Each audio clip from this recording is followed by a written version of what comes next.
Well, welcome to another episode of the Alamo City Sportscast. We are broadcasting live from beautiful West San Antonio, and we have the trifecta here with us today. We're going to be joined by John Dyer. We're going to be joined by Spurnandez, and me, myself here. I'm here in the studio with John Dyer. This is going to be at Puro Exit 7 edition, man. I guess that's Puro what we Marbot. Puro pinche marba.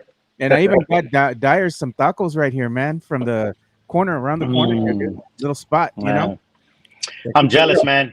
I'm jealous, man. I mean, I'm out in San Diego and it's beautiful out here. Don't get me wrong, but you can't get no breakfast tacos out here, bro. It's all breakfast burritos, which is not the same. And you ain't getting no carne guisada out here, bro. No. Nah, man, nothing, bro. So I'm jealous. No, man. They have one place here that's from San Diego now, right around the corner from us, and that's all they serve their burritos, you know? Yeah, man. Yeah, breakfast burritos, bro. That's all. You say breakfast tacos and they look at you like you're crazy. Yeah, man. Hey, maybe you should open up a joint out there, bro. Hey, that's a good point, man. That's a really good point. Yeah. I want to send you all the food. Yeah, dude. Yeah.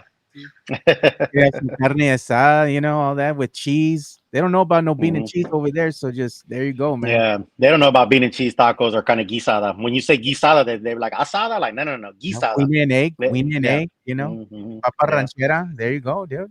Hey, but we're gonna get into it right now. The Spurs are gonna start their in-season tourney today. They're gonna be playing the Lakers later on tonight at the Frost Center. In tonight's matchup, Lakers are favored by 3 points.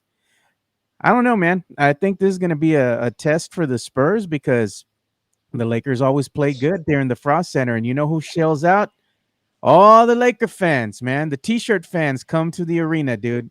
Always going ahead and sporting all the Laker gear. And you've seen it, Dyer, when you go down there. Yeah. It's all silver and it's not silver and black. It's purple and gold everywhere, dude. Do you think so? The Lakers already bring their own fan base, right? Yeah. To your point, do you think with LeBron on his last legs, there'll be more people just there to see him one last time as well? No, man. I think the Spurs, they're going to come out because they're going to want to see the matchup. But with LeBron being so old already, it doesn't even matter, dude. Even at 39, he's still, performing at a high level. Oh, yeah, I've never seen anybody play at that level that he's playing at that age. I think we're in a new era where sports medicine has allowed these guys to play older. Yeah. Like Tom Brady, what was he, 41, 42? Still doing this thing. Such a physical sport. Yeah. So LeBron and Brady are kind of the first great players that have utilized sports medicine to its fullest. Yeah. And you'll see it a lot more. But yeah, it's probably one of the last times. I mean, I'm not going to speculate, but yeah, LeBron, you don't could be. Yeah. Yeah, it could be. Yeah. So you never know, right? Like, even though, like you said, he's playing at a high level, sports medicine is what it is. He ain't going to go forever. So could be one of the last times. So I agree. I think people will come out for that. I know the tickets are a little bit higher. Oh yeah. Oh yeah. But definitely the Wemby versus LeBron matchup is good. Lakers fans always show up. I'll give you that. There's a lot of Californians that moved to Texas, so there's a lot of Lakers fans in San Antonio. There's a lot of born San Antonio fans that are Lakers fans for some reason, odd reason. There's always a lot of purple and gold in that arena. Yeah, and I just want to tell everybody, no, there's nothing wrong with your screens today. Mike Jimenez is not here. He's going to fly from Houston to Miami. He's with his chica right now. They're going to go and have some fun. So we're taking over the show today. So it's going to be a lot of talk that we get into when Mike is away. And one of the things is going to be talking about something that Dyer heard about earlier today. And this is the discussion. We're going to talk about the chatter that's been going on social media channels. But you heard something on the Sports Star today. Yeah, so the Sports Star 94.1, they do quick videos on Instagram. I don't remember the guy's name. He's the newest one. He's not Rob. He's not. Okay, the new guy they got there. He did a video where he was trying to say that Castle has been playing better because Pop is gone. That's his Mike Jimenez hot take. That's a hot take. All right. Jimenez equates Wemby's play stepping up because Sohan's gone. This guy, and I'm not trying to be disrespectful. I do not remember his name. I'm so sorry. But that was his video from yesterday. So if you follow them on Instagram, you know what I'm talking about, or you can go back and watch the video. He was trying to equate Pop's absence for Castle stepping his game up. And I was looking at Castle's minutes right now. and they've stayed around the same. It's not like Pop was holding him on the bench. Yeah. He's been around 20, 25. Castle did have 31 minutes against Sacramento, 35 against Utah. But statistically, I don't think there's anything showing me that he's up Yeah, his there's game. a big leap. Yeah, I just think he's getting comfortable. Yeah, he's a rookie, man. Yeah, it's his first 12 games ever as a Yeah. pro athlete. Another thing about these rookies is you have to remember these rookies nowadays, they're only a year removed from high school. The good one. Yeah. So there's so much room to grow, and just in an NBA season in general. But I'm not surprised that Castle has slowly gotten better with just 12 games. Yeah. And guess what? He's going to get even better with 20 games, 30 games. It's not a Pop thing in my opinion. Yeah. I think Pop let him cook. Yeah. He played him a lot right away, and it's the evolution of the player. You know, what do you think, Spurnandez? Rick, I mean, yeah, that's interesting. I didn't hear that. I don't know. I think a lot of people are reaching for anything and everything. Like, you know, Jimenez saying that Wemby's playing better because Sohan's not there. This gentleman saying that Castle's playing better because Pop's not there. And I've heard other stuff on Twitter. And again, I think, if you already feel some kind of way about Pop or about Sohan, people are going to like formulate a way to kind of push their narrative and say that. So at the end of the day, anybody that does any better going forward, it's going to be like, oh, well, Pop ain't there. That's why they're playing better. I don't know that to be true or not. See, one of the things that I always tell Jimenez, and I think Dyer is the same way. And even when you have guys like Jeff on here, and Pledge, I think is one of the best ones, who's always pretty even keel. I feel like those gentlemen that I just described don't ever want to speak in absolutes and say, this is why, I know for a fact that this is why it is, and that's what's happening. That's what Jimenez does, right? That's like the first take Stephen A. Skip thing where you just like, yell loud and say, I know for a fact that Castle is playing better because Pop's not here. And then later you have to retract it or whatever. I don't know that to be a fact or not. I mean, a fact is that Pop isn't there. Castle is playing better. One can correlate that, but I think that's just too simple of an analogy like that, or an analysis. It's like just like saying that Wemby's playing better because Sohan's not there, and Jimenez will be like, well, then look at the facts, look at the numbers. Sure, but there's so many other factors. There's so many other. It's not like they're not in a bubble, and it's just if they were in a bubble and it was 2-on-2, then and it was Wemby and Sohan playing somebody else 2-on-2. And then Sohan left, and then you could say that. But there's so many other variables. So, I mean, Sohan being out, we don't even know if Castle would be playing if Jeremy didn't have that injury. Yeah.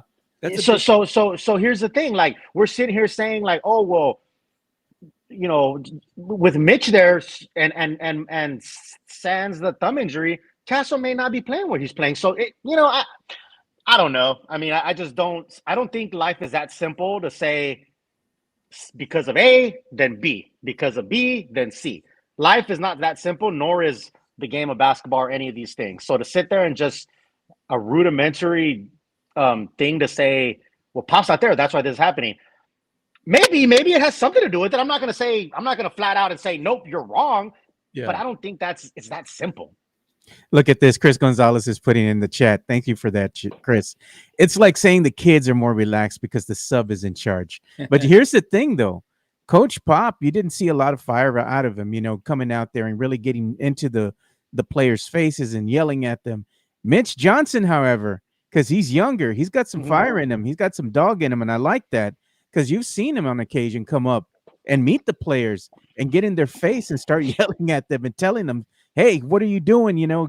Get in position, or they're out of position. Yeah. He's calling them out. And I think that's good because they need to be able to be held accountable for the product that they're putting out there on the court. Because I know, in practice and whatnot, working with the coaching staff and the coaches, they got a different motive. They have a different scheme when they're, in practice and they're trying to tell them, do this, do that to get better. And then they go out there in the context of a game and they don't do that. You see a lot of turnovers, a lot of missed assignments, turning the ball over.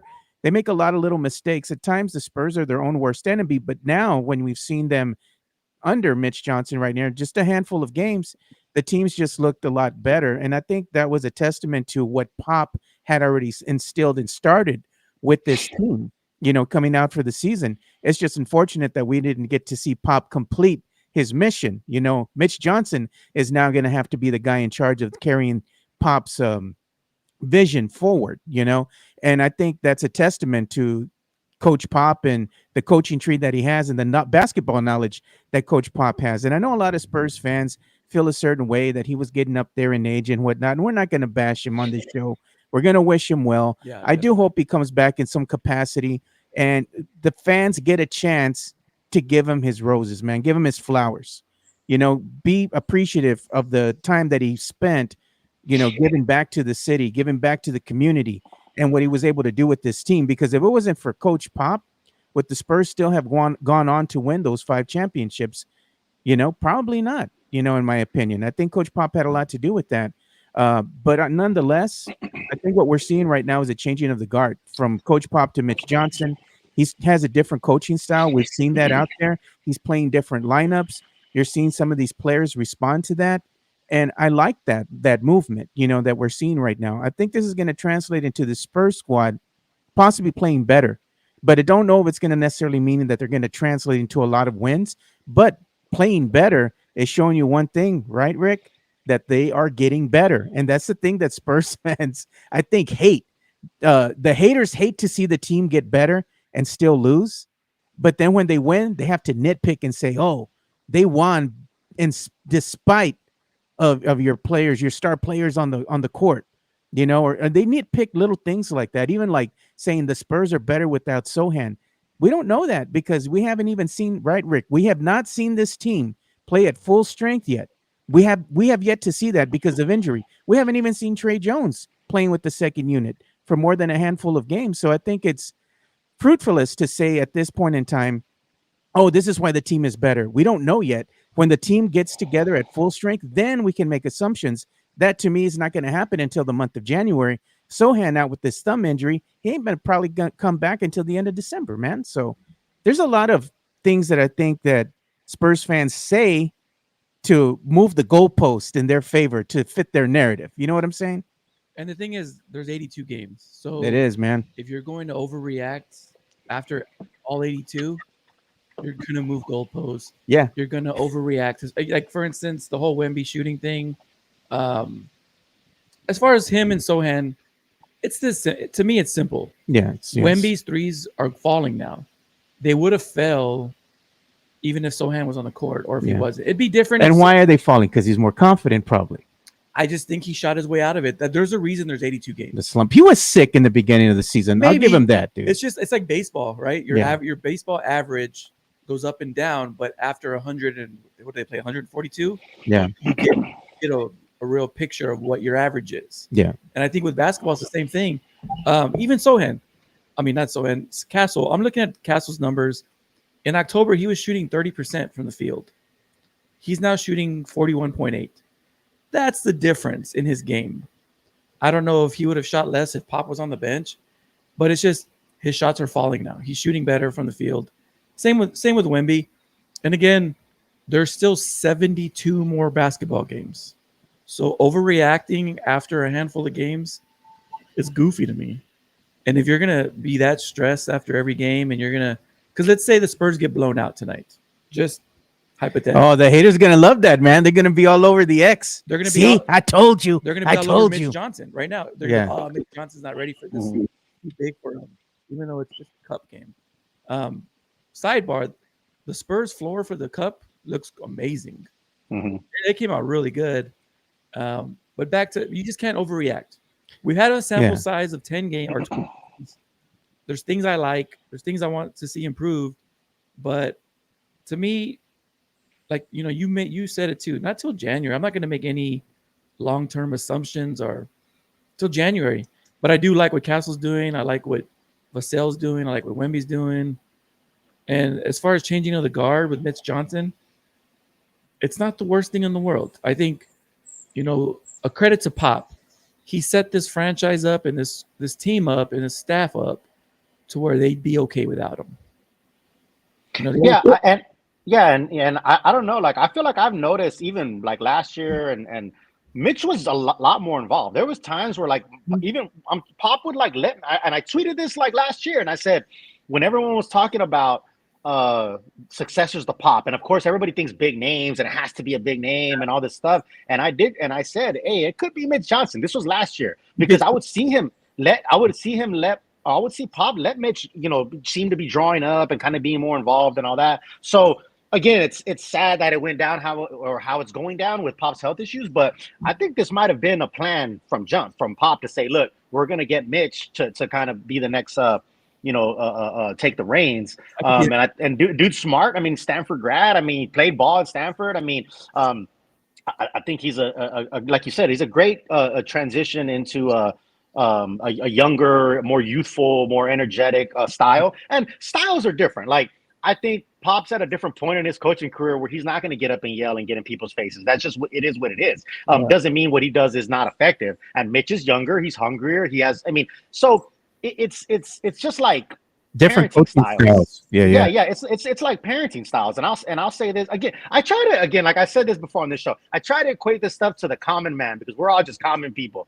When you have kids at a certain age, you parent differently. When you're young, I was a teenage father. I parented way different with my kids when I was a teenager versus in my late 20s, 30s. Like, and it's just a fact. Like you're just in a different point in your life. With your first child, you put them in bubble wrap. You don't want nothing to happen to them. You're like, oh my God. Your second, you're like, you're good. Play in the dirt. Like, I'm just saying, like, there's different styles of things, and it doesn't mean one's right or wrong. Even like the Marine Corps, right? I'm a retired Marine. There's points where there's people that yell and scream and get in people's faces to make a point. And then there's some that just got to sit back and be like, hey, y'all need to do this. And that's it. And they respond. So it's just, and people get so wrapped up in like, oh, well, Mitch is in their face and he's a better coach than Pop. Like that's kind of silly. Like, I mean, he's just different. He's in a different point in his life. Two things can be true. You know what I mean? So I love Coach Pop. Coach Pop is the guy. Like Dyer said, him going off and chilling and relaxing and letting Mitch take the reins isn't the worst thing ever. Ultimately, number one, first and foremost, is Pop's health. Pop's health is what's important. All this other stuff is just background noise, man. Pop's health is what's important. But hopefully he'll return and he'll be coming back at full strength. We wish Pop the best. But I think it's just silly at times, man. Even in the chat here, we have our usual suspects that come in here and say the same things over and over and over again. The same narratives. Hey, we don't like Sohan out there with Wemby. Wemby plays so much better without Sohan. How do you know that? How do you know? Yeah, you know what? You know what? I'm sorry, man. I did want to address that. Yeah. And again, maybe that is true. Again, I'm going back to maybe it is. I'm not going to sit here and tell folks you're wrong because you think Jeremy and Wemby don't mesh together. I'm not going to say that. I just don't know that. I don't know that to be fact, or I don't. You know what I mean? I don't. We haven't seen. We haven't seen enough. Yeah, exactly. We haven't seen enough. Jimenez and others want to point to, oh, well, we're still talking about last year to this year. I know there's carryover, but like the whole Jeremy Point thing, and like there's a lot of factors, but I don't know for a fact that Jeremy not being with Wemby makes him better. Maybe they're right, and maybe when he comes, we'll see it. And if we do, then so be it. Then I'll be the first to say, you know what, folks that said that were right. Like, I mean, people get so wrapped up in like, I want to be right, so they will push and claw and make their narrative any way they can, so they can be right, and they can look back and say, well, I told you I was right, But I just don't think we've seen enough. I mean, Jeremy was balling. He was in the beginning of the season, right? And so the inverse, one can argue, well, Wemby wasn't having a good game and he was off. Jeremy was playing better. So does that mean when Wemby doesn't play good, Jeremy plays good? Like it's just, we don't know enough yet. Like Dyer said, I think we need to see, we got to see it play out. And like Dyer said about the shooting, again, man. Let it play out. You can't overreact either way after every game, like Dyer said. Like after the 50-point game, Jimenez is like, oh, well, all of y'all think that's going to be the new norm. I didn't see nobody saying that. Like I don't know who said that. Like I can only speak for myself. I never said Wemby's going to score 50 every single game. No, and I don't think anybody ever said that. So it's crazy to say that, but it's also crazy to say, oh, well, he's in a slump, so he's a bad he's not a good shooter. You know what's crazy to say, and this is the thing that if you say it, you're bad. You're not a Spurs fan, and if you don't say it, it's kind of not holding the team accountable. But I'm going to bring this up, and it's not a hot take; it's a fact. Wemby dropped 50 points right against the Wizards. Wizards had only won 2 points. They're a bad team. But I'm not going to discount the fact that he still went out there and dropped 50 points. Getting 50 points in the context of an NBA game is a big accomplishment because you're not going out there playing against no scrubs. You're out there playing against NBA type players. Yeah. I think if Wemby really wants to make a name for himself and say, hey, I'm here, I'm a bona fide superstar, I want to see him, like John Dyer was telling me too, behind the scenes here. We want to see him make like some clutch points against some good teams. Like if you're going to drop a 50 piece, drop it on a really good team. And then people are going to have to go ahead and just be like, hey, man, this kid is special because he was able to drop 50 points against a team with the winning record versus a team that didn't have a winning record. There's a lot of doubters, a lot of naysayers still out there when it comes to Wemby. But I think in order for Wemby to say, hey, I'm here, this is me, this is how I'm going to play, I'm going to take over the league, you got to be able to come up big in these big games. Case in point, tonight against the Lakers. If Wemby drops 30, 35 points against the Lakers, what's the chatter going to be? Hey, he dropped 50 against the Wizards, man. He dropped 30 against LeBron James and the Lakers. I mean, you dropped 30-something against the Lake Show, they're going to be talking about you. They're going to have some highlight reels on the 4-letter network, So it's like, I think he just needs to play big against these better teams in order for the naysayers and the doubters to be like, hey, he's going to be a special kid. And not only that, if he wants to be an NBA All-Star this year, you got to come up big, man. You got to give the people something to get excited about and just have to vote you in, and that goes to Spurs fans too. You all want your team, your players from your team to be in the NBA All-Star game. You got to vote. You can't just be on the sideline saying, oh, man, I hope he makes it this year. Hit that button, man. Go over there and vote him in, but that's all I'm saying. Yeah, and going back to the whole Sohan thing, if Wemby was getting majority of his points in the paint, yeah, I could see the argument that maybe Sohan takes up clogs space. the paint. Yeah. Mm-hmm. But the fact that Wemby is still shooting the same amount of threes, they're just going in now. It to me, the evidence doesn't suggest that he's better without Sohan. But again, we'll see. We got 72 more games to go. I mean, the difference in Wemby is he went from shooting 30% against Portland, 42% against Houston in those losses. He's shooting over 50% the last 3 games. That's the difference. Yeah, he's shooting great from the 3. When Wemby's shooting great, but when Wemby's shooting, when he's shooting well, he's unstoppable. Whether Sohan's on the court, Vassell's on the court, that's the difference in Wemby's game. So I'm excited to see Vassell, Sohan, and Wemby finally on the same court. See, that's the thing. Whenever we get that. Look at Tavares. Says, how will AD guard Wemby? That's the thing. That's gonna be a fun. AD, matchup. I don't know if he's going to play tonight. Is he might not? He was listed as probable. So I don't know. I don't know, man. They always wait to the last minute. You know how they go over there at the Lake Show. They want to make a splash, Rick. So at the last minute they'll be like, "Oh, yeah, you're the game." It's like, come on, man. You already knew he was going to play, but right now they're saying he's iffy, dude. Who guards LeBron on our team tonight? This is where Sohan would have shined. Yeah. Hey, I would love to see some Castle on him, man. Let's throw the Rook into the fire, man. I mean, real quick though, going back to a comment that was made by Hyman, he said, Matt Nielsen, the Euro coach, that's another part of the coaching staff, is doing things behind the scenes and helping out a lot. That's a good point. There's again, Mitch Johnson's doing great, but you got to remember, you got Matt Nielsen, you got Brett Brown, you got Kenny Trevino. Like it's a staff, you know what I mean? It's a staff and it's a collective effort of folks that do a lot of good stuff. And when you go to those games, especially if you sit pretty close, you could see the staff and they're all doing their piece. They all got their notes right there. It's very interesting. It's a very well-oiled machine. But that's a good point by Hyman saying that, you got people that are like unsung that people don't talk about, like Matt Nielsen, that's doing a lot of good things behind the scenes. Yeah, it's gonna be fun. It's gonna be a good test. Lakers and Spurs are always a good battle. I mean, those old 2000s rivals, were always fun. I'm going to present a question to you guys, and even to the chat here as well. And you all answer this. Real talk, though.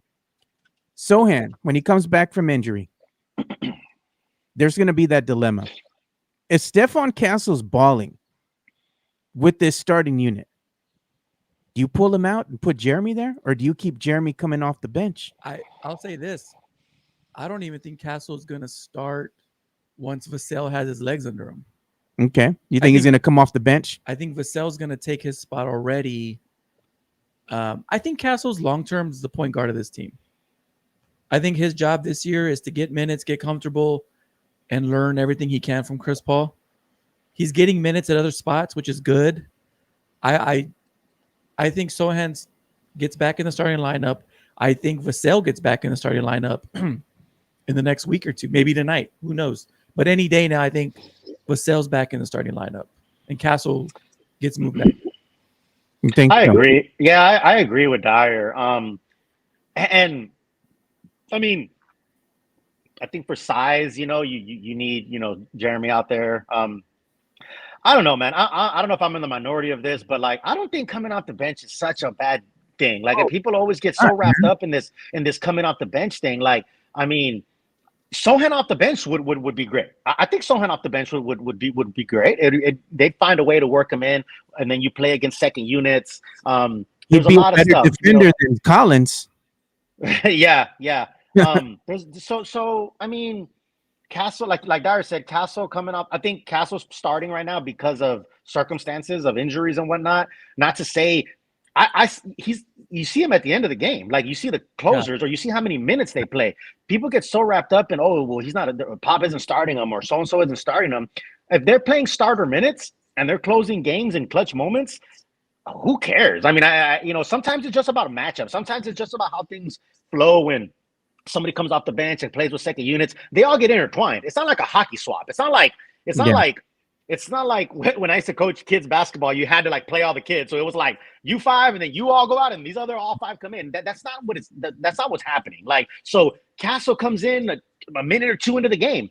Who cares that he wasn't in the starting lineup when they announced their names and everybody shook hands? Like, we're getting so wrapped up in these little things that really don't matter. Like, Castle plays starting minutes. Castle is there at closing time. But I think, like Dyer said, right now Vassell is still getting his legs under him. He's eventually going to go back to the starting role. And then when Jeremy comes back, I'm pretty sure he's going to be back in the starting role. I guess Harrison Barnes is the one that you kind of think to yourself and say, well, I think his numbers don't show a lot of how he hustles and what he does. And I don't know. I mean, again, bringing him off the bench with the second unit might be detrimental. You know what I mean? There's a balance there. There has to be a balance. Like, just because it's not always that the starting five are the five best players. Exactly. I mean, that's not necessarily true all the time. We should know that more than any other fan base. Yeah, exactly. With Manu and all that. So I think people get thought that's what you think in your head, that the starting five, that means you are the five best players. That's not necessarily true. Sometimes you put in a Harrison Barnes or a Champagne in the starting lineup just to kind of balance things out when the second unit comes, and you got a guy that has starter caliber level like Castle with that second unit, especially as a rookie. Yeah. So I just don't think life is that simple, where if he's not in the starting five, then that means they don't believe in him, or that's just not true. I mean, look at Keldon. Yeah. Keldon's found his role off the bench. I like Keldon off the bench. I like Keldon off the bench. And I know he's a lightning rod for Spurs fans for some reason. I don't understand why, but I think what he brings to this team off the bench is extremely valuable. Mm-hmm. I really like it. Yeah. Look at this. Chris Gonzalez puts KJ, Vassell, Sohan as the second unit. It's the Lightning Squad. Who's on the first unit? That one. You gotta. Well, right. If those are all, yeah, exactly. And Tavares said, or somebody, I think it was Tavares, said Barnes is not going to the bench. I agree. I don't think Barnes is going to the bench. I mean, the dude's a vet. He's brought in to do those little things. But again, when you look at how many minutes people are playing, he's starting, he's hustling, he's doing his thing. Then he needs some rest and needs some time. It's a lot more intricate and a lot more detailed from this coaching staff than just put these five in and then it's a hockey swap. Put another 5 in, like it's an 8-year-old basketball I think it's game. Like because other sports, it's that cut and dry. Yeah. Right? That's like football. Like exactly like in football. Like if you're on the bench, like if exactly. If you're on the bench, you're not good, or you're you know what I mean. You're the backup or whatever. I think basketball is a lot different, and especially the way the Spurs have played over the years. There was time where DeJuan Blair was the starting center. You know what I'm saying? And yeah, exactly. And technically he was a starting center, right? Yeah, and then Duncan was really there, but it's just there's a lot of intricacies there, I think, with the lineups. But yeah, we haven't seen the team at the full strength. I'm ready to see Vassell, Wemby, and Sohan together, all healthy, all flowing, and then we can make our assessments from there. How about your boy popping bottles there, Champagne, man? Hey, when he's hot, man. Yes, when he's hot, man. I'll tell you, that dude, and I get it. There's times where he's not, but that's the life of a shooter, man. You got to have a short-term memory. It's like that's why I tell my son, man, you gotta shoot, and you can miss 9 in a row, but you're gonna think that 10th is going in, and you got to have that shooter's mentality. I think Champagne has it. So I'm going through numbers right now. What do you guys think of Malachi Branham's season so far? It's up and down, dude. He had injury, he came back, right? And he looks good at times, dude. And you're like, you see those little flashes out of him, and you're like, man, look at this dude, man. He's showing me something. And then the next play, what does he do? Absolutely does a boneheaded move, dude. I'm just like, I don't know what to think of him, man. Because his numbers are actually pretty good. Yeah, they're not bad, shooting 50% from 3. Yeah, I mean, they look good. He's another one. He's another microwave, man, that gets going sometimes and gets hot, And I think at some point we have to just accept that you are who you are, right? Branham is not going to be an all-star. He's not going to be your lead. He's not going to be all that. He's going to be he's going to get hot one game and hit about 10 or 12. Cool. The next game, he's going to be DMP, coach's decision. But you need all those, or all the little recipes, man. You make a dish. You have all these little recipes. You have all these little ingredients, man. The chicken is the main dish, but all that other little things are just as important. I mean, they're not as, the one little spice that you only put a little bit in makes it all whole. So I don't know. That's just me. Blake Wesley, I think, is playing pretty well. And man, that dude's speed is something else, man. That dude is fast, man. Like, yeah. This nickname here that Darkion's joining us from YouTube. Thank you for that. He says he's going to take Danny Green's nickname. Icy hot. I love it. Yeah. Yeah. Hey, shooters by definition are going to be streaky, right? Like, when they're hot, and when they're not, you live by the 3, you die by the 3. You need enough consistency from your stars. Yeah. You need Wemby to give you 25 a night. You need Vassell. Right. 20. Yeah. Sohan was to the point where he's getting close to 20. You need those guys. You need those floor raisers. Mm-hmm. And the other, like you said, the shooters who's high, you play the others can just sprinkle in and get hot. Yeah, exactly. They can't make or break it. Like, you know what I mean? Like you said, the stars got to do their thing, and the others can have off nights, and it's not going to be that big of a deal. Or when they do sprinkle in good nights, it just elevates even more, kind of thing. But yeah, the consistency. Yeah. Like when Gary Neal and Patty Mills and exactly they get hot, and you're like, we're unstoppable at that point. Yeah. Oh man, Gary Neal, I'll tell you, Gary Neal is a shooter that I miss, man. Yeah. Gary Neal, man. Oh my God, Roger Mason. Those guys. That Christmas shot, bro. I never forget that Christmas shot, Roger Mason. That's the best Christmas moment this franchise has probably ever had. Oh my God, that was amazing. And it was the Lakers, wasn't it? I think it was against the Lakers, if I'm not mistaken. Either Lakers or Suns. I'm almost positive it was the Lakers, but yeah, Roger Mason Christmas was amazing. Gary Neal, but yeah, those cats were never expected to be your stars, or they had to always put up 20 or 15. Sometimes they hit 12, sometimes I hit 5. But when they're on, and they're helping the consistency of the stars. Yeah, I agree. Before we move on from the Spurs, somebody had a comment that said it's way up there. Wemby feeds off of negativity. Oh yeah, man, it's way. He's got that up Michael here, Jordan. He's got that Jordan mentality. Remember where Jordan would even create narratives in his own head just to piss himself off? Like we need hype himself up. Yeah. We need to have a local journalist. I don't care if it's a podcaster. I don't care if it's somebody on the news like a Don Harris or somebody. We need someone to always, they got to bite the bullet and they got to always be negative towards Wemby. Mike Jimenez. Yeah. He's a perfect role. Yeah. Well, you know what? That's actually a good point, Dyer, because I say this sometimes joking, like on Twitter, where it gets kind of boring and like too trendy when like everybody loves somebody, Wemby or whoever, right? It really does. Like it's almost like, okay, we get it, everyone, you know what I mean? And he may feel in that kind of way of like, I don't know. You're right. You want to bring something in you where you're like, you want to like, all right, I'm gonna prove something, right?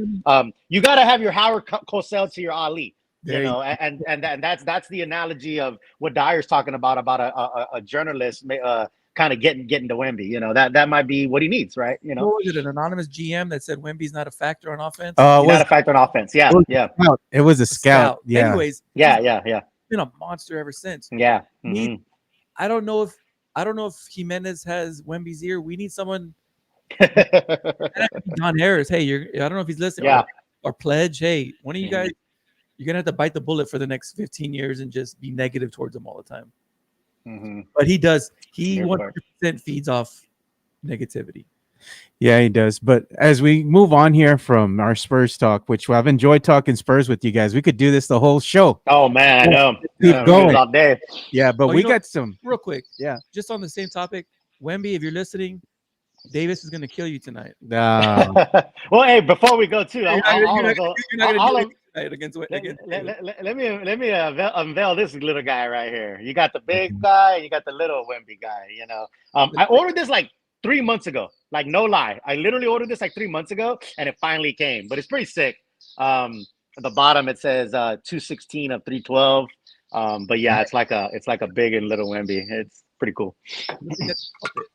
Puppet, little Penny, like little Penny. Yeah, like little, yeah, exactly. Yeah. Hey man, I was seeing Anthony Hardaway, man. He has a podcast and stuff now, and he's just barely starting out. He's talking, hoop. He's talking balls, all that kind of stuff. I was thinking of reaching out to him, man. I want to see if I could get him on the show. Just pick his brain a little bit, because all he can say is no. Back in his heyday, man, he was one of my favorite players that I like to watch on the court, dude. He was something else, man. He was something else, bro. When he was out there, man. Yeah. Getting those old school pinstripe Orlando jerseys. Man. Yeah. Penny was something, man. Penny was special, man. Injuries. Hey, sucks for injuries, man. Sucks for injuries.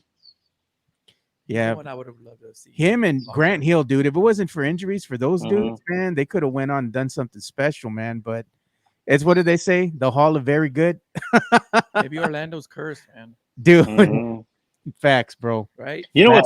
Have you ever seen that 30 for 30, that magic moment? Yeah, that's about Orlando drafting Shaq and then drafting Penny. Like, that documentary is really good. I love that. It's one of my favorite 30 for 30s. 30 for 30s don't miss. They just, if you sat down and just watched them all, I'd be like, all right, we're good. We're good. Look at this. Mario Cavasso says, Joe, all these young basketball players are going to make boneheaded moves. I get that, man. He says they're all still early in their careers. They're not veterans. Most of them don't even have their 5 or 6 year years playing in the league. Yeah, I get that, man. They make the league at 19 now. They're not seasoned. Man. Like Duncan came here at 22 years old. Yeah, 4 years away college. Yeah, exactly. Yeah, and that's what's funny too, when people try to do that. And then like I've someone on Twitter said that about, Duncan made an impact, different, more than Wemby and all this and this and that. Yeah, again, 4 years at Wake Forest, mature. It's just a different comparison. Like you can't really say that where, again, if you give Wemby 4 years of college or pro ball in Europe and then bring him over, then I don't know what that would look like. But it's hard to say, New era of basketball where they're going to be. Yeah, they're all projects. Yeah, man, they're all projects, and none of them they can't even legally drink. Right? Isn't that wild? Legally. That's wild. Legally, yeah. I know it's wild. Sometimes I forget, how young these guys are. You know what I mean? Like, some of these dudes are 19, 20, 21. They're still and I mean, we look at them like, they're larger than life figures because they're NBA players or Spurs players. Like, I've been blessed enough to be kind of close to some of these guys, and I'm like, damn, man, like, they're young, bro. Like, you know what I mean? Like, holy crap, Put it in perspective, Quinn Ewers in college is older than Wemby. Yeah, true enough. That's true. Yeah. He's older. Hey, man. So we're going to go ahead and pause real quick. I'm going to go ahead and play a quick ad. And then after that, we're going to give some love to our boys over at MCS General Contracting. Here we go. You can now listen to the Alamo City Sportscast on all major podcasting platforms. That includes Spotify, the iHeartRadio app, Apple Podcast, Amazon Music. So make sure you go out and subscribe so you can get notified when new episodes are dropped. We look forward to your continued support and thank you for listening to the Alamo City Sportscast. MCS General Contracting, more than 30 years of combined experience in concrete placement. They are the best in the business, honest pricing, high quality work. They get going on house foundations, driveways, concrete patio decks. If you want to extend the deck, extend the driveway. If you're a business and you need to put together a slab, a parking lot, or other concrete placement services or sidewalks, reach out to MCS General Contracting at 210-774-9155. They're confident in their skills, so give Chris Leha over at MCS General Contracting a call at 210-774-9155. And thank you for being a sponsor of this show. Make sure you go give some love to our boys out there at MCS General Contracting. They help power the chat that you all love so much, and we go ahead and read your comments from every single show. You can go ahead and call MCS General Contracting at 210-774-9155. They are home to what? The Diamond Heart Concrete. That's you right. want that Diamond Heart Concrete in your life? Call MCS General Contracting and tell them the Alamo City Sportscast sent you. All right. Yeah, hey, speak real quick, Bill. Speaking of the chat, there was people in there saying that some of Mike's burners aren't in the chat today, which is pretty conspicuous by their absence. So I don't know. Interesting.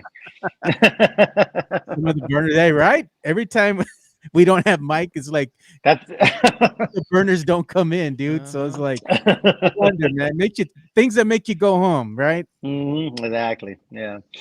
And yeah, we got some more chat coming in here right now. Jaron Jackson. Jaron Jackson shaking his head like a bubble. Hey, he closed down the forum, baby. Yeah, he did. Yeah, 99, man. And look at that, Tony Ornelas. Media Joe got a new infomercial when Mike is out. Nice, he likes it. All right, man. Appreciate that, man. But what we're gonna do too is we're gonna go ahead and move on here. We're gonna talk a little bit about a subject that's near and dear to Rick's heart here, and that's gonna be boxing. We got a boxing match. And Dyer is just as big boxing fan than I am. So, and I know you are too, Joe. So yeah, definitely excited. So let's go ahead and get into this, man, because we had some things happening the other day here at the weigh-in of the the Jake Paul and Mike Tyson weigh-in, dude. Things got a little wild, man, and I like it, man. I'm here for it, and we're gonna talk about this too because there was a reason why Jake Paul got slapped, man. And people just think, oh, Mike, he might have said something to Iron Mike. No, let's look at the tape so y'all can make your assumptions, man. I'm going to go ahead and play the video right now. And it's not going to be audio. It's just the video itself. But Mike Tyson was saying, and you can see where he flat out slapped Jake Paul. He said that he's wearing socks, right, when he's coming out on the stage. And Jake Paul is wearing shoes. So he said Jake Paul stepped on his toe, and that really hurt him. He was in a lot of pain. So he's like, you're going to cause me pain? I'm going to go ahead and dish it back. I mean, Mike's a different breed, bro. He's from the hood, man. So you're going to step up, you're going to get slapped. And I like that, man. And then Jake Paul goes all crazy. I'm going to kill you. I'm just like, this is all theater, man, at its finest. They're getting the crowd hyped because they want to go ahead and get that viewership up. Either way, I don't care for the Jake Paul and Tyson fight because we know it's going to be scripted. They're probably going to go, 6-7 rounds. That's probably all they go. What are the rules? They can't knock each other out. That's all. It's 8 rounds. They're 2-minute rounds instead of 3-minute rounds. Yeah. They're wearing bigger gloves. They're wearing like 12, 14 ounces instead of the normal 8, 10 ounce gloves. Yeah, I think the biggest thing is the 2-minute rounds because that's 3-minute rounds. If you ever been in the ring, that'll wear you out. So 2 or 8 2-minute rounds, again, is in favor of the shorter the fight, the better for Tyson. The bigger gloves probably doesn't favor Tyson. Fighting with bigger gloves, you would think. When I first saw that slap, I kind of thought it was staged when I first saw it. I don't know. I was like, this might be some WWE type thing. nobody was holding Jake Paul back, which was kind of odd to me because everybody just started holding Tyson back. If you watch that, like literally no one was holding Paul back. So I don't know. Ready to kill him, dude. Tyson's ready. Yeah. But I mean, then I saw I saw the video where he stepped on his toe and all that. Did you see the video of that little kid interviewing Mike Tyson? Yes. And he's like, and he started going. That was crazy. And he's like, "We're all gonna die. We're all gonna be dust, so it don't matter." Yeah. She's like, "Thank you for sharing that." Like that was, that was wild, man. That was funny. Here's why I don't think it was staged. Tyson ducks, expecting Paul to swing back. He did do some kind of you're right. He did do some weird kind of like get low. He ducked. He's like, this guy's gonna swing on me since I just slapped him. Yeah. But, as far as the fight, I don't know what to expect. I'm gonna watch, but I don't know what to expect. It's a YouTuber whose only loss is against an actual boxer. Against boxer who wasn't even like he's not even good. Seasoned, man. Like against a 58-year-old legend. Hey, Iron Mike is back, man. Iron Mike ain't no joke, bro. I don't want to get in the ring with this dude. But I saw him fight Roy Jones. Was it like 5 years ago? Bro, and he looked horrible, bro. Yeah. 5 years. I was just talking about that actually this morning with our good friend Tito Dyer. This morning we were talking, and I said, I love Mike, man. Listen, man, we all love Iron Mike, man. We grew up in the era of we grew up on Iron Mike. We saw him kill, Larry Holmes and Trevor Burbick and all those guys pre going to jail Tyson. And even when he came back,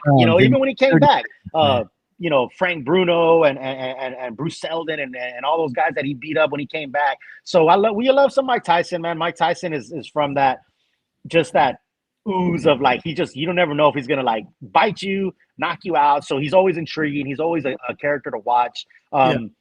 I do think 58 years old, man. And Jake Paul. I mean, if they were both in their prime, this wouldn't even be a discussion. I mean, Tyson would murder this kid. And it's not a testament of like Paul's boxing acumen. It's just in my opinion, he's a strong young man in his prime, going up against a 58-year-old guy. Like, and I mean, Paul's not a small dude. I mean, the dude is 228 pounds, however much. Like, he's a big dude. He's strong. He's in his prime. I think he just kind of is going to bank on Tyson gassing out.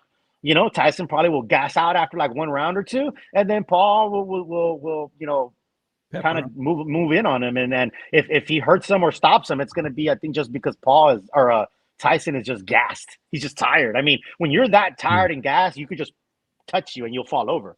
So, I was going to say, look at what Michael Benson said, Rick. He said, Mike Tyson explained why he slapped Jake Paul on their way in. Yeah. I was in my socks and he had on shoes. He stepped on my toe because he's an effing asshole. I was in a lot of pain, so I had to reciprocate. Yeah. There you go. Yeah, man. I mean, hey, he still got a little speed on him because that slap came quick, bro. I'll give you that. Yeah. It's a spectacle, at least for my boxing sanity. At least Barrios is fighting tonight on the card. Yes. The undercard is good. Yeah. So for those that don't know, Barrios is local boy, really, really good. So if you want to see real boxing, like the sport before the spectacle, tune into the undercard. Support Mario Barrios. Hey, we get, like I was telling Joe earlier, we're getting back-to-back weeks with our local boys. Mm-hmm. Bam Rodriguez last week, who put on an amazing show, and then you got Mario Barrios this week. Don't let you gotta manage expectations. Like the Paul Tyson is a circus. Like it's basically WWE for all intents and purposes. So go in there knowing that. Like don't expect some like classic boxing fight. Just know what it is, enjoy it.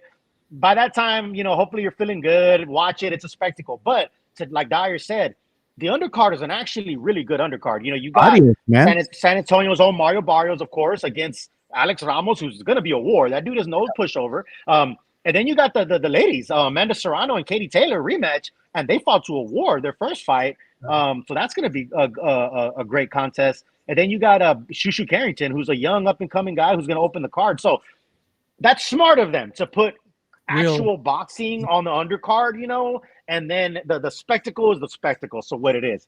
Real quick though, I think it was Mexican Junior or somebody on the chat a while back asked about Chavez and Whitaker, 1993 September 10th, San Antonio.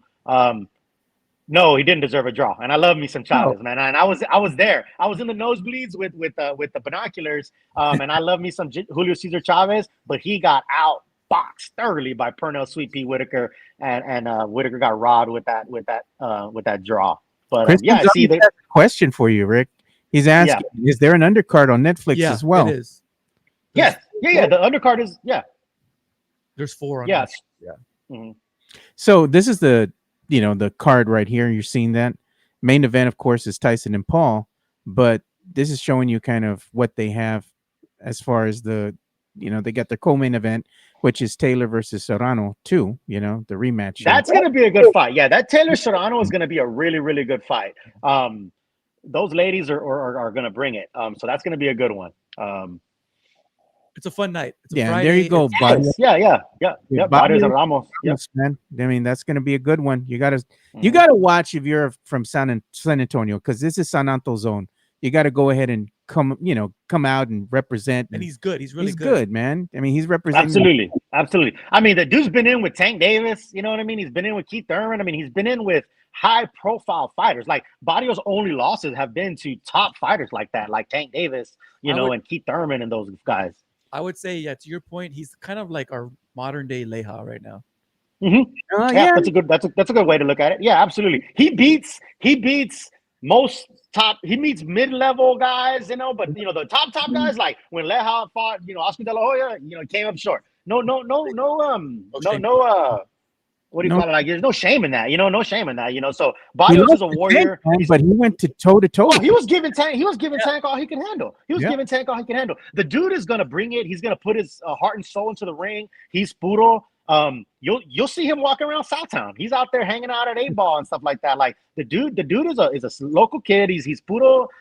So you'll see him. He'll probably be rocking the 2-0 gear or the Fiesta shorts. He's always repping. Every time he wears that Fiesta stuff, dude, he winds up losing, man. So it's like he lost twice, right? Yeah. So yeah, like, to Tank Davis and Keith Thurman. I don't care what you're wearing. I don't know if he's gonna get those wins, But no. Point is, it's a good undercard. The ladies are gonna bring it. That's a tremendous rematch. Mario Barrios, local kid, is gonna be great. Shushu Carrington, again, up and comer. There's a lot of good fights. So tune in. If you got Netflix already, why not? And then just understand what the spectacle of Tyson Paul is gonna be. I worry that Tyson is going to be – it's going to be a sad night for Tyson fans. I worry that, unfortunately. It's like you see it's like seeing, what was it like, Tony Parker in a Hornets jersey, or you see, you're seeing Jordan Ewing and those guys, Jordan and the Wizards. It's going to be a sad night because, and if this was in Mike Tyson's prime, Paul couldn't even lace up his boots, man. Paul wouldn't be able to wrap Tyson's hands. Like, this wouldn't even be a discussion. Hey, man, look at this. We got breaking news here, man. Look at that. Mike Jimenez was in the chat, right? And he says, greetings from Miami. Yeah. All right. Look at what happened here. As soon as Mike came in the chat, JHNSB. Hey! I'm that Mike's burner account. Come on, bro. Come on, bro. On cue. Mike and On JHNSB showing up at the same time as Sus. Hey, on cue. Hey, Mexican Junior has a really good question. And he said ask Spurnandez, but I would like Dyer's input on this too. He said, what are the top 5 SA fighters of all time? Do the Ayala brothers make the cut? Let me tell you something. Ayalas, a lot of people have forgotten about the Ayalas, man. Ayalas back in the 70s, were a fighting group of brothers that their father ran. It was like the Von Erichs. If you think about like the Von Erichs and like the Iron Claw thing, that's like what the Ayalas were. Their father ruled them with a pretty iron fist and was really tough on them.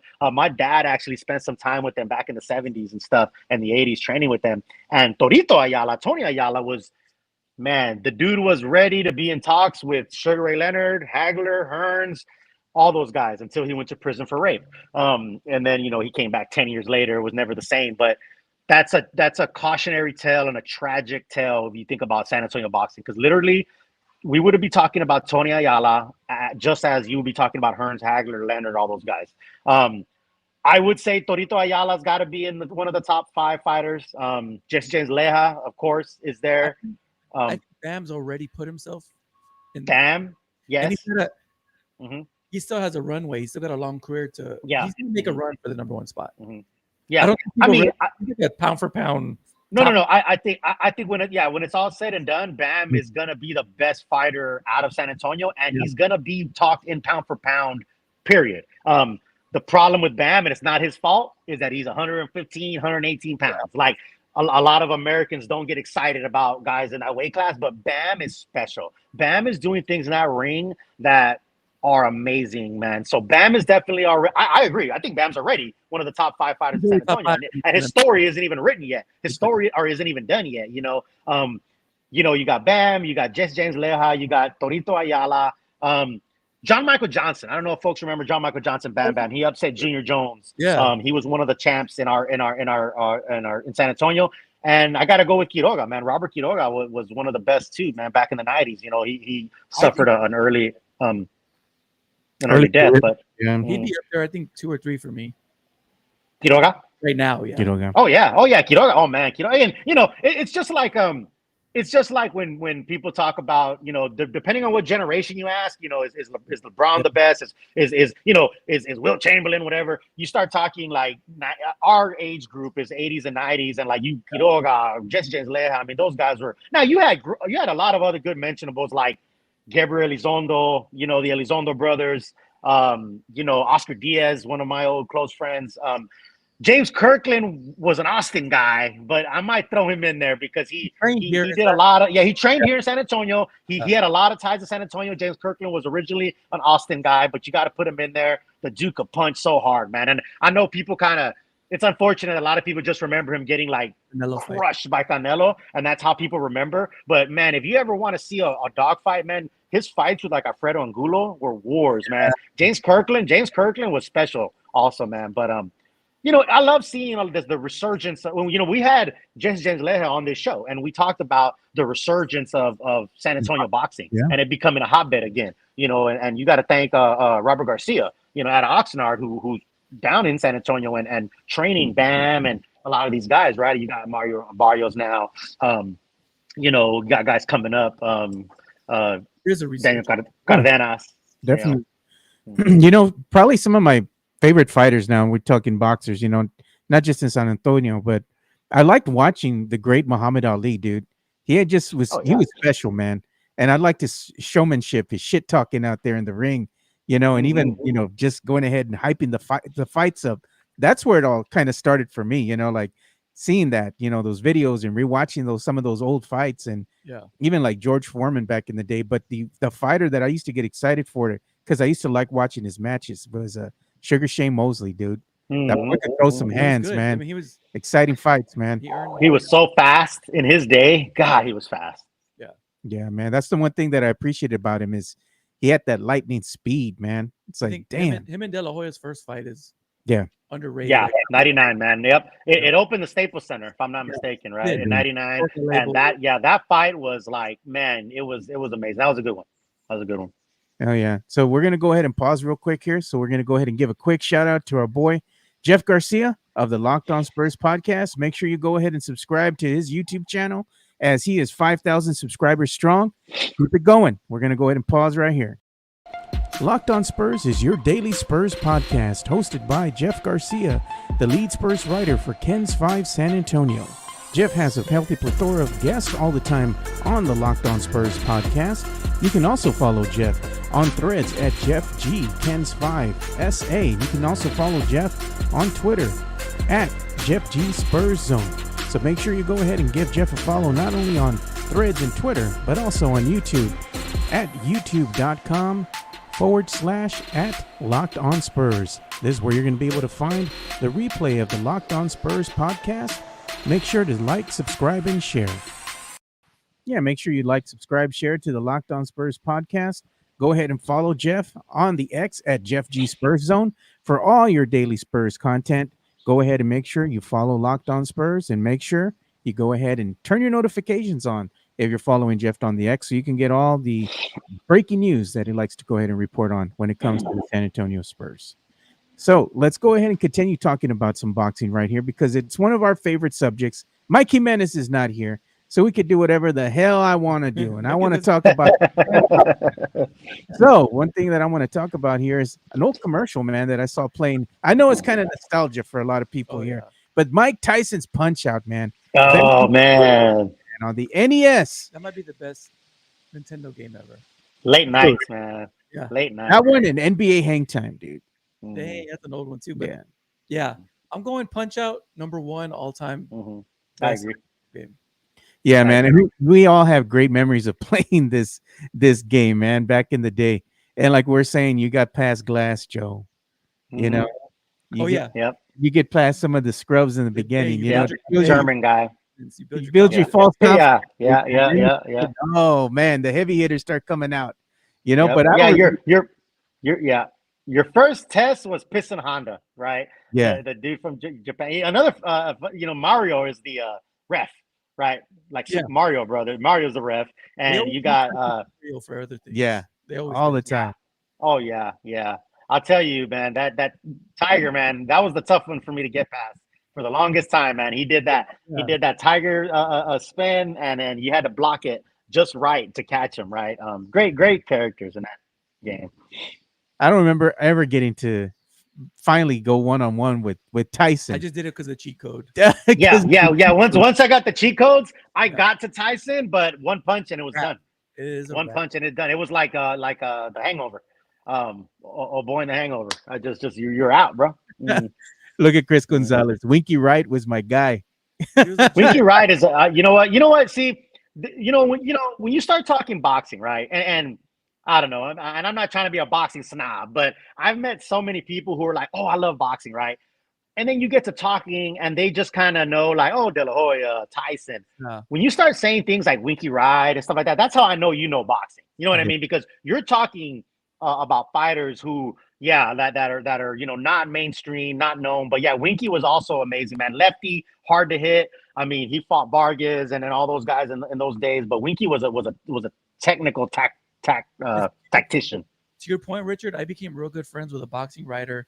I was sitting at a bar off of 151, and he was by himself, and I was like, "Oh, what do you do?" He's like, "Oh, I write for boxing," and he gave me that same test. Well, who's your favorite fighter? I think at the time I said Sergio Martinez, and then he pulled out a chair, like, "Let me buy you a beer. Let's talk." And we've been good friends ever since. Yeah, we got a $5.47 super chat incoming here from the Drew Show. I appreciate you, Drew. We appreciate the support.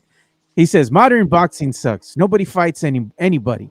When they do, the actual styles suck. It's like point carry karate and with the plethora of blitzes, no flow, no balls. But here's the thing, man. That depends what you watch. Every fight's different. Just like every football game is different. Yeah, it has a lot to do with the promoters too, because a lot of these promoters, they don't like each other, man. And they don't want to have their fighters cross promote, go to other platforms. And that's why you see what you see out there, and that's one thing that they're trying to change, like we're saying, what are they saying? His Excellency, right? He's trying to go ahead and get the collective going, we can get all the greats together so they can kind of have almost like a tourney, where you have the best fighters in the world actually going up against each other. Doesn't matter what promoter they're part of, because that's the thing nowadays in boxing. It's hard to make those moving parts behind the scenes work together, man. I think it's gotten a little easier. Like, for instance, Canelo, he fought a Golden Boy fighter, right, recently. Oh yeah, man. Even though De La Hoya and Canelo hate each other's guts, they made business happen. Oscar always has to make it about him, though, man. He couldn't even let him just be in that press conference without talking his shit, man. I give Oscar. Here's what Oscar is now. He's the villain wrestling manager.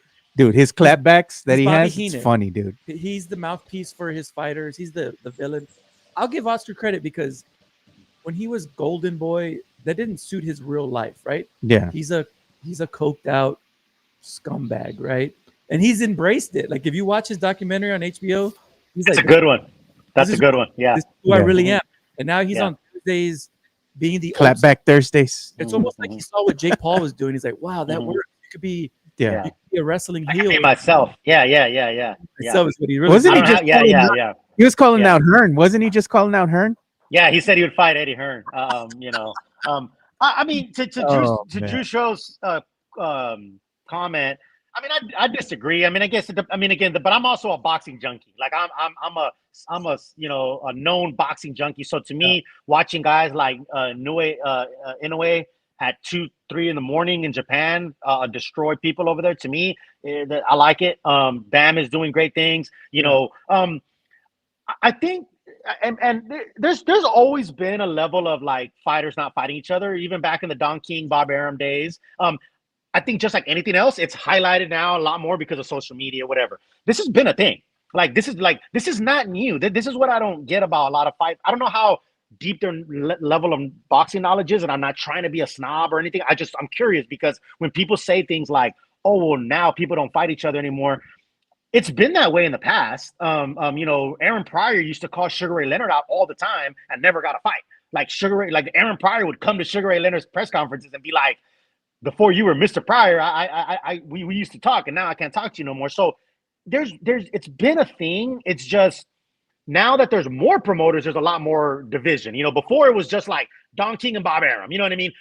So it was less stables. You know what I mean? But there still was an issue. Riddick Bowe and Lennox Lewis never fought. Yeah. That was the thing. Riddick Bowe threw the belt in the trash can to not fight Lennox Lewis.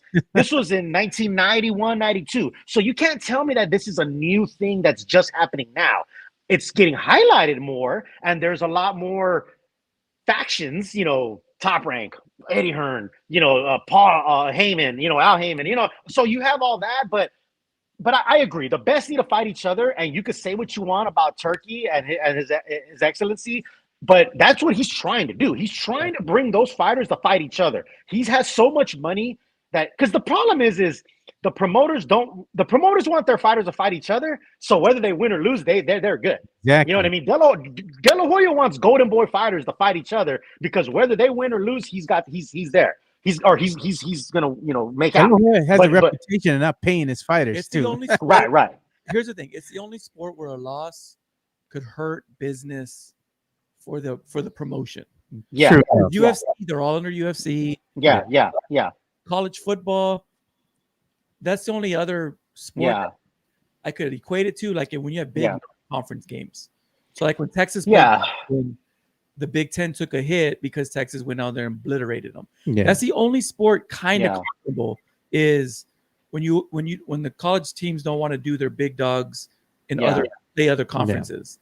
Yeah. But other than that, Spurs are going to play the Lakers. The losers still There's a scale. Right. Yeah. No, and I agree. And I think, and of course, I want the best fighters to fight each other. And it is happening on.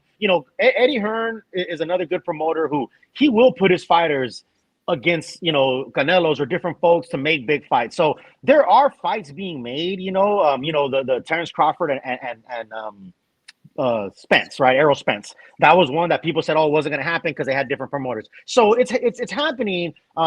It is.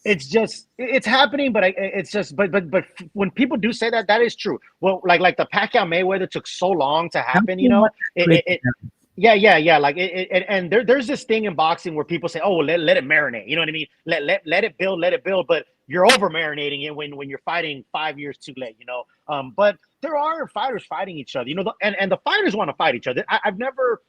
I've never thought to myself that a fighter is afraid of another fighter. Like, you got to be a pretty tough dude to like get in that ring and fight it. You got to think that you're a bad motherfucker. To be the best, you got to beat the best. Yeah, so the fighters want to fight each other. It's just a matter of like the promoters, because they're looking at it from a business standpoint. Like Dyer said, a loss will take a hit to them from a business standpoint because everybody wants this. Oh, you got to be undefeated. You got to have an O. But I will say what the old timers were more like. You lose, you lose. Look, Ali had losses. You know what I mean? Sugar Ray Robinson had losses. Sugar Ray Leonard had losses. And ultimately, it didn't hurt them. But in this day and age, we have this like, well, if you're not undefeated, you're not marketable or whatever. So, and there's a lot of things wrong with boxing. Don't get me wrong. All the belts, which is another thing Turkey is trying to do, is trying to centralize, all the belts, all the watered down stuff. But when people compare it to UFC, I still think that's an unfair comparison because UFC is a company of MMA. You know, boxing, UFC isn't the sport. The sport isn't called UFC. The sport is MMA. You know what I'm saying? So UFC is a company of MMA. So it's unfair to compare UFC to all of boxing. Of course, all of UFC fighters fight each other. They're all under Dana White. So to me, comparing UFC is like comparing it to like Golden Boy Promotions or PBC or whatnot. Yeah. Yeah, we're going to go ahead and transition here and end our boxing segment, which has been great to talk boxing. Really good. I don't want it to end. I don't want it to end. It's a treat, you know, but we got to go ahead and talk about some other sports here. Namely, we're going to start getting into NFL and college football talk to go ahead and end this show. So we're going to go ahead and start talking about the game that happened yesterday. We did have a football game happen, and this, what we're seeing right now, is just kind of like showing you, you know, what's going on within the standings, kind of with the NFC East and whatnot. It's just showing, you know, the game that happened yesterday with the Eagles and the Commanders. The Commanders, they did lose against the Eagles by a final score of 26-18. And what does that mean right now as far as the NFC East standings? Well, I'm going to go ahead and show the next graphic here, which kind of shows the standings as it currently is. And they have the Eagles atop the NFC East right now, followed by the Commanders. Cowboys, some way, somehow, are still in third, followed by the Giants. So I'm a little checked out because the Cowboys are checked out. We're in tank mode. What I want to point out is for the last, 10 years or so, we've downplayed running backs in the league, right? Running backs aren't important. Don't pay your running back, et cetera, et cetera. Two contenders went out and paid their running backs, or paid for running backs. The Eagles and the Ravens. They went out and spent money on running backs. Those two teams, because they did that, put themselves in Super Bowl contention. The Eagles are going to win this division, but do you think they'd be winning this division without Saquon Barkley? They wouldn't. No. Even with all the other weapons they have. The Ravens might be the only team that can dethrone the Chiefs, but none of us would think that if they didn't have Derrick Henry. So in my opinion, you're going to see a small resurgence of running backs. And the great thing about running backs is even when you pay them, you're only giving them, I think Derrick Henry's making $7 million a year. That's a great investment. It's nothing, man. It's nothing. So when I look at that, that's what I see. I see where the Cowboys didn't pay Derrick Henry. How much they pay Zeke for? Wasn't it like $3 or $4 million? Yeah, they were shopping in for running backs, they were in that Walmart with the old DVDs. the clear the bargain bin. Yeah. The bargain bin. Yeah. You can't do that anymore. The NFL is going to learn that. I think that'll be the big lesson. Yeah, you need a running back. The Commanders are good, but they need to go get a stud running back. The Cowboys suck. They need a lot of things. They need another quarterback. It's tank mode. But running back one of them. You can't go to the $5 DVD bin anymore. What did $60 million get you this year? I hurt Dak Prescott. But that's the thing. Whether you like him or not, you're married to him now. Yeah, so you got to build around him. So, but does it mean I'm going to go out and buy me a Dakota Rain Prescott jersey? Hell, damn no. I'm going to put on a real quarterback's name on my back, Aikman. You know, how about that? Hey, whatever you want to spend your money on, you do it. But yeah, you're married to him, for better or worse for 4 years. So you have to build around him. But I think the big lesson for the NFL is running backs matter again. And for the Cowboys, they're going to need a lot of help. Don't tell that to Jerry, man. You might make too much sense to him. He's going to be like, well, I'm going to tell you different. Oh, yeah. I do like that he's irritated because an irritated Jerry will maybe see the light for changes. I don't know, man. I think he's seeing the light, but that's coming from somewhere else because the Reaper's knocking on his door, bro. Rough, man. I thought you were gonna say it's from the end zone because man. No, there is light coming from there. Yeah, that's for sure.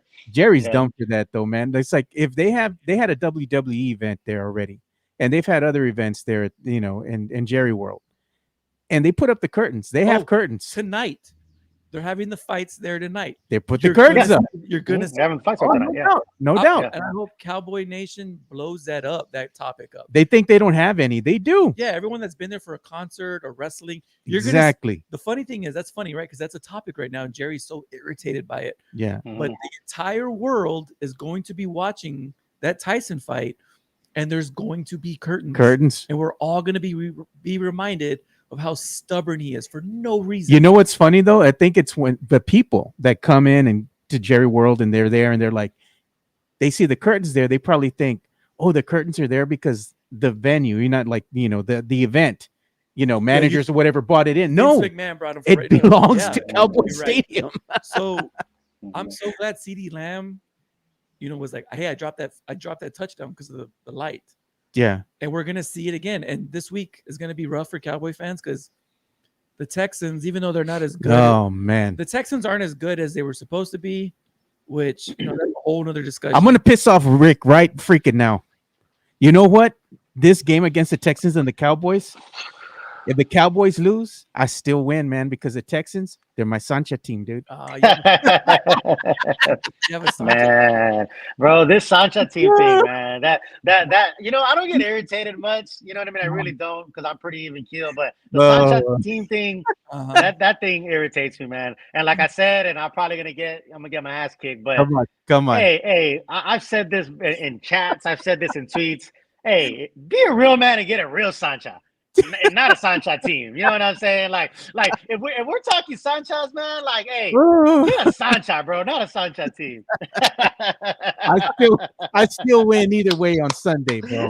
I still win. I might be wearing my gear for that game. I'll tell you what, though, man, they're expecting like 50,000-60,000 tonight at the fight. We're talking about the people seeing I'm just like, they're expecting, a packed house. But man, that Cowboys Texas, man. And then Monday night.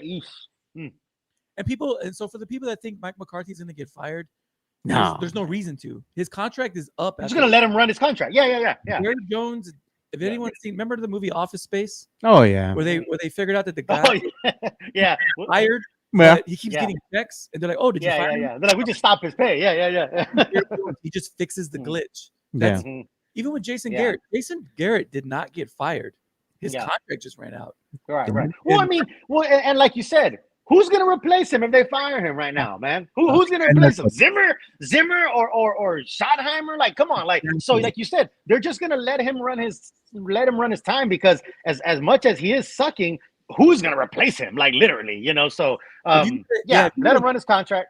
If you had this young hotshot coordinator that might be a coordinator, for sure. Right. Roll the dice. You don't. Yeah. So hey, we're all in this tank together. If you're a Spurs fan, you're used to it. So roll. Hey, the tank. It moves from San Antonio up to Arlington. You know who the Cowboys have been linked to? You know who the Cowboys have been linked to? Everybody. No. The rumors coming about. There's rumors here that the Cowboys are interested in one Coach Prime. I'm like, bro, no, man. I saw that. Yeah. I don't know where Jerry's gonna go. I don't. Even Belichick, dude. Belichick ain't gonna come in here and be a Jerry puppet, dude. They say he wants the job though. But Jerry's not gonna be the GM if that's gonna happen. But maybe he's so irritated with all this.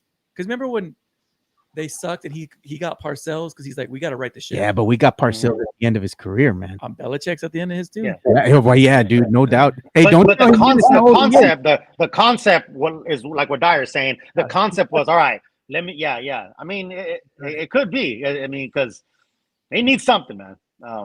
That'd be interesting. Belichick in Dallas would be interesting. Oh, Ben Johnson, that's my dream. Like, that's the dream. Oh, Ben Johnson, yeah, Detroit, yeah. Mm-hmm. I wouldn't be opposed to that, man. I think that would be the move, man. Because Ben Johnson's gonna get it. He's gonna be a head coach next year. No doubt, no doubt. He's not. This is gonna be his last season with the Lions. Yeah. Enjoy it, Lions. No Go doubt. Win the Super Bowl because that's it. You're losing Ben Johnson. Oh yeah, he's gonna be a head coach somewhere else. Hopefully, it's with the Dallas Cowboys. I hope so too, but we'll see. Pretending to be in Jerry's head.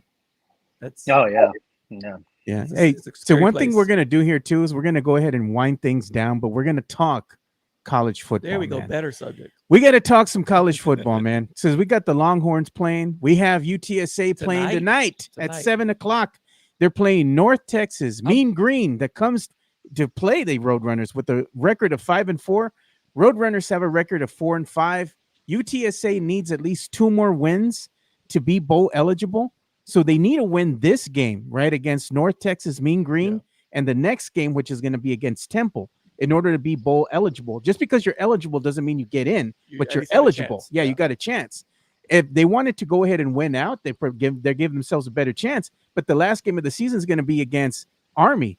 I give them no chance against Army. Army's one of the last few undefeated teams. I'll say this about tonight's game. So North Texas is a conference rival. Eric Morris, for those that don't remember, he was at Incarnate Word. He kind of started the whole Incarnate Word. Yeah, he did. Being such a good program. Jeff Traylor's biggest strength is recruiting the state of Texas. You have to win these games because you're recruiting against Eric Morris. You're recruiting against North Texas. These are the games you need to win for long-term stability. To your point, going to another bowl would be strong for a season like this. So this game is very important for the culture of UTSA and for the future of UTSA. It's a Friday night game. I don't know what the dome's going to look like because you got the Spurs and Lakers in town. You got a lot of people wanting to stay home for the Tyson fight. I hope the dome has a good turnout. But this is an important rivalry game.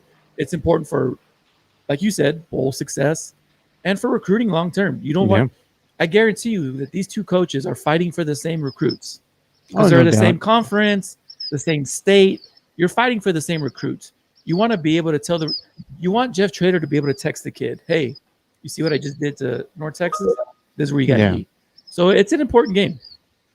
It is an important game. So hopefully UTSA can get the win. But you know who else has an important game coming up too? Every game is important for Texas. The University of Texas Longhorns. Yeah, they're in a perfect spot. They win, and they're in. They're going to Arkansas. Luckily, it's a morning game because you don't want Arkansas fans. Oh, not at night, bro. Getting drunk till 7 o'clock before you walk in. They got that Walmart over there, dude. Walmart. Like if you watch the game tomorrow, you're gonna literally see the Walmart brand on the field. All those $5 DVDs you've been buying, that goes to Arkansas. Telling you, man. So every game's important at this stage. That's what makes college football fun, right? So Texas is number 3. Their schedule isn't strong enough for them to get in with 2 or 3 losses. So you got to win out. They got to, man. And what's cool about the new playoff, the night game is Tennessee and Georgia. That's basically an elimination game. Yep. I think the winner will get into the playoff.